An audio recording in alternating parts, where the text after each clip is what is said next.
Harry Awurumibe. He is the special advisor to the NFF president on women football. So Harry joins us now from our Abuja studios, and we'll be talking about women football. Hello and good evening, Harry. If you can hear me, Harry, it's nice to have you with us. Okay, let's just talk about. It's a busy year for being on the show tonight. Okay, it's nice having you as well. It's a busy year for the women. All of them will be in action, and let's just talk about it. Let's start with the Falcons. They've been grouped, and you've seen. I mean, you know a lot about women football, and a lot of us are wondering if we'll be able to do the La Decima of some sort. We've won this tournament 9 times, and we're hoping to probably win it the 10th time. Do we have enough in the tank to go all the way?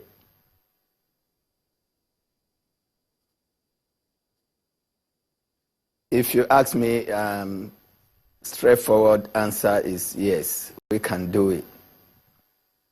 Okay. Okay. We can, and we have everything, going for us that we will do it. It's just a little addition that we need to do.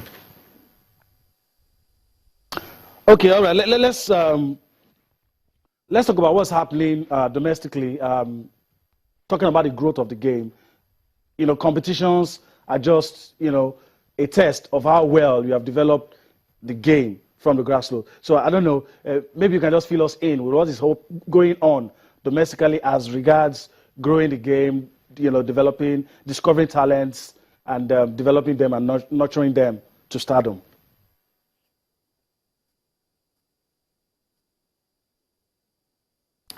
Yes, Nigeria as a country has been in forefront of development of women football in this continent of Africa, and yours sincerely have been part of it from inception, and I can confidently tell you that we are miles ahead of other African countries, although some of them are coming very strong,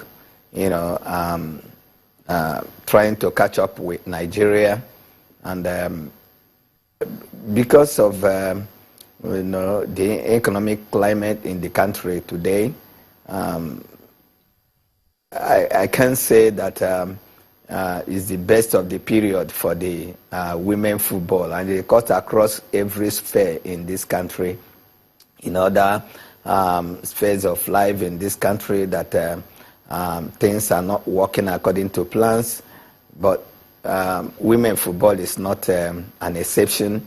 But I tell you that we are still hanging in there, like the people from Yankee will say, we are hanging in there, and the women, those who are participating in women football are doing their best, day in, day out, to make sure that we stay afloat. All right, let's talk about what other events are there to keep the stars that we discover, to keep, apart from the league. A lot of people will tell you that the league also has its issues, but let's leave that on one side. What programs are there? Because when you discover talents, you can't just leave them all to themselves. So what programs are there that the NFF is putting in place to ensure that once you discover them, there are competitions they can play in, or just what ensures their progression?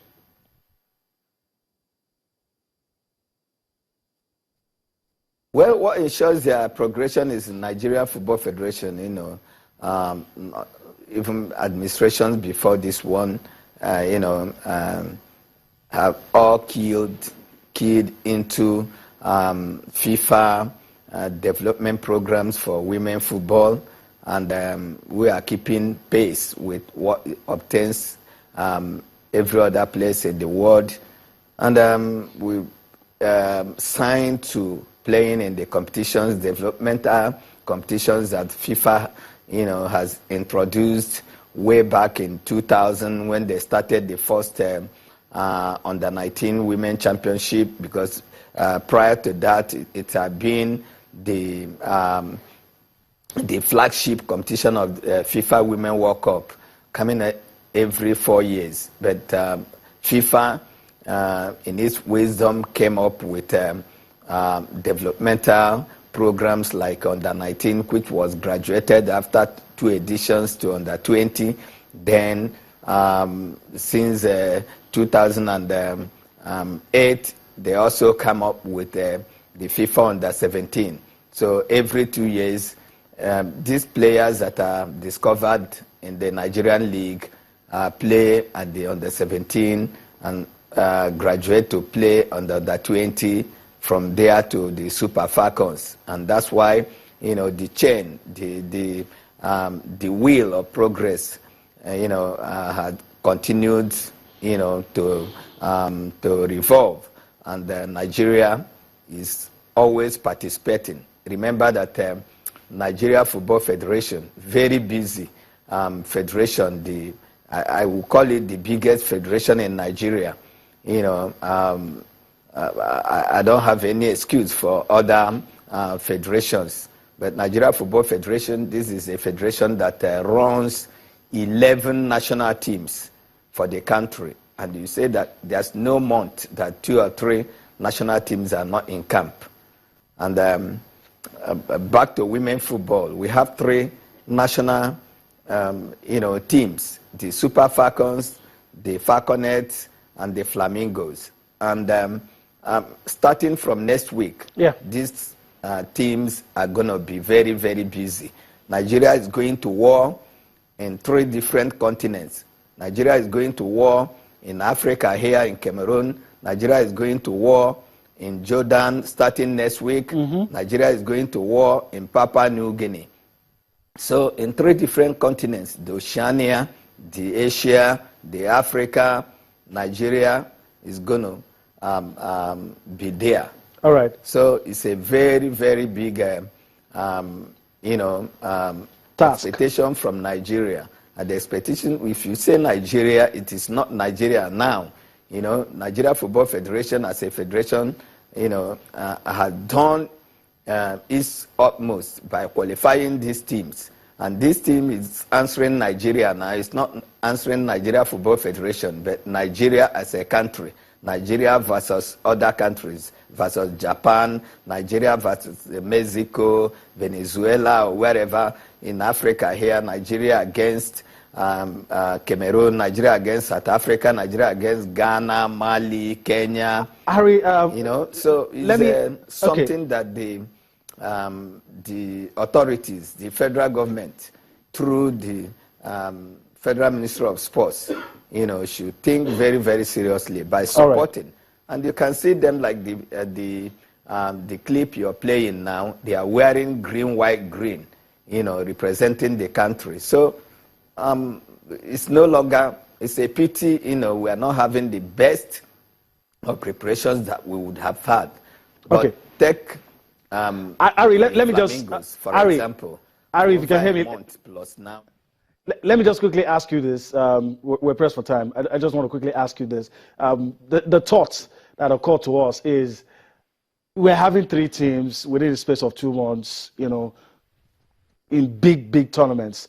How ready is the NFF to, prosecute all these tournaments so that we won't start hearing issues about funding or, some of the other things that have dominated the public space in recent times? How ready is the NFF? It's good that these teams have qualified, but how ready are we to ensure that everything runs is plain and smooth sailing?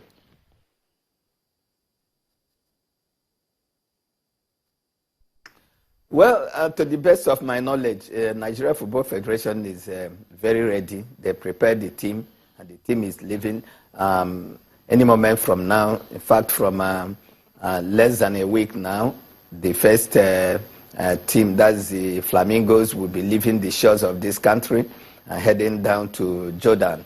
Nigeria Football Federation is very ready, with the support from the Sports Ministry and the federal government of Nigeria. I think they are ready to send these teams to the war front. And the issues we are talking about, the times are hard now, but they are not going to look at that.